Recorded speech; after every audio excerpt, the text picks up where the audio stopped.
So, ayun, pasok na tayo. Okay naman. Kamusta araw mo ngayon, pare? Okay naman, maganda naman ang gising mo. So ngayon, ang problema natin si Kuya Edwin. Ang ano ni Aljon, ang father ni Aljon. Kasi namumroblema si Kuya Edwin dahil meron siyang nararamdaman doon sa garahe, no? Parang ano, ligaw na mga kaluluwa. Kaluluwa? Anong nagpaparamdam daw sa kanya? Paano nangyayari? Minsan kumakalabog yung bubong. Kumakalabog yung bubong. Anong nagpaparamdam, ano? Parang parang galit eh. Parang galit yung multo. Parang ayaw ng mga lasing gaya ng mga maingay.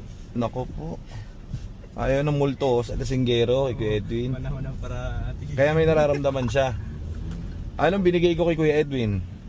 Para hindi siya matakot. Invisible sword. Oo.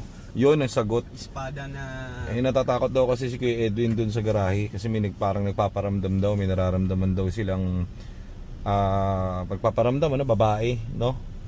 Sabi ko sakto. Meron ako daw iniwan, hinugot kong ganyan ngayon, Pak! Tapos inabot ko sa kanyang ganyan. Ito Kuya Edwin, espada. Ano to? Sabi niya. Ano yan, invisible sword. Umiilaw yan kapag may multo. Ngayon, ngayon pagka may nakita ka, hatawin mo niyan, tepok yun sigurado. Kasi ano yun ginawa talaga yung espada na yun para sa mga multo.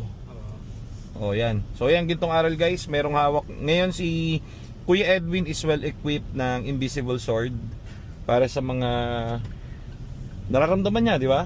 So ngayon, mas may laban na siya. Okay. Yung level niya ng ng tapang tumaas. Naging siguro 90%, no? may pangontra na siya. Oo, ang ganda ng espada kong yun. May ngipin-ngipin pa yung dulo nun Siyempre, inaasan yun, hindi mo makikita yun. Oo, nakita ko sa kapong umaano ako, palabas ako ng pasakay na akong kotse. Nakita ko nakaupo sa gilid Nilalagyan ng may hawak na baso, lalagyan ng ganun yung espada ko Ginagano, sabi ko, gagawa mo Kuya Edwin. Inaasa ako 'tong espada may kalaban Yan ang gusto ko. Yan naman ang tama, Huwag mo ngantay mga lawang yan. Sabi ko, yung dulo kasi nun dun, kaya yung special, yung invisible sword ko na yun, ang ang nag-blacksmith dun, kinuha niya yung kalahating bakal sa meteorite. Sa Bulalakaw, kung tawagin, Bulalakaw Neptula.